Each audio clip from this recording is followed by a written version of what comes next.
Les diadèmes parfaitement conservés de l'impératif JOSEPHINE Bonaparte seront mis aux enchères à Londres plus de 2 siècles après leur création.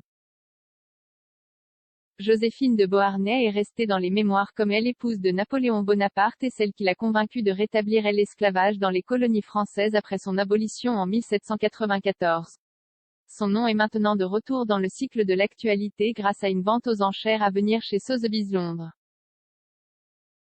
Après avoir fait partie d'une collection privée britannique pendant plus de 150 ans, 2 diadèmes reconnus par Sotheby's comme faisant partie des possessions de l'impératrice seront mis aux enchères le 7 décembre.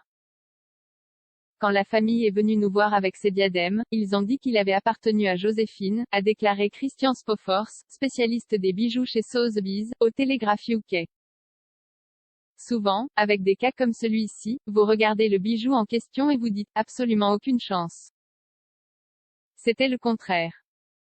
Je les ai ramassés et j'y pensé, oui, cela coche toutes les cases pour Joséphine, du design aux références classiques. Et le fait qu'il y avait très peu de gens en Europe à cette époque qui auraient pu posséder quelque chose comme ça. La rumeur veut que l'impératrice ait dû vendre la plupart de ses bijoux pour couvrir d'énormes dettes lorsque Napoléon a divorcé.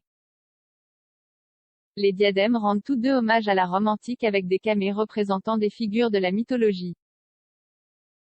Lorsque Napoléon et son épouse sont arrivés au pouvoir, ils ont utilisé des références de l'Empire romain pour légitimer leur nouveau gouvernement avec un style et des symboles royaux. Leurs diadèmes, bijoux et modes sont tous empreints d'un style néoclassique.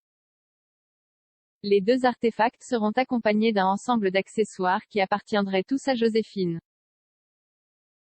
Ils sont sertis de camées gravées de têtes classiques, certaines considérées comme anciennes, censées doter le porteur des qualités qu'ils représentaient telles que l'héroïsme, la fidélité et l'amour. En étant la première à incorporer ces camées et un taille dans sa robe, les portant côte à côte avec des perles et des diamants, elle a créé une toute nouvelle mode qui a balayé Paris et le monde, basée sur des formes néoclassiques, a déclaré Christian Spofors à Town & Country Magazine. Les bijoux proposés ici témoignent du plus beau travail délicat des meilleurs ateliers français, et, aujourd'hui, INY a pratiquement pas de pièces comparables dans le monde, a-t-elle ajouté.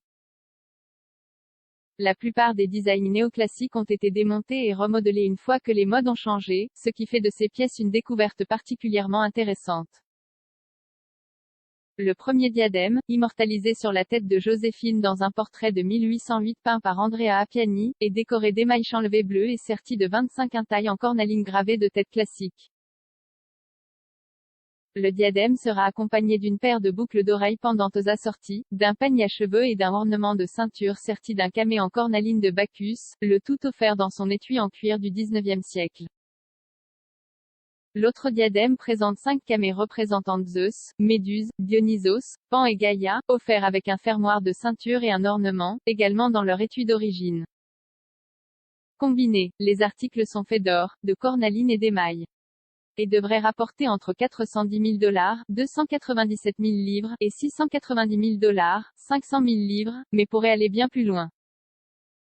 En 2018, un pendentif en perles et diamants ayant appartenu à la malheureuse reine Marie-Antoinette, prédécesseur de Joséphine, s'est vendu pour un montant record de 36 millions de $, 26 millions de livres sterling. Il avait été évalué à seulement 2 millions de $, 1,45 million de livres sterling, avant la vente aux enchères.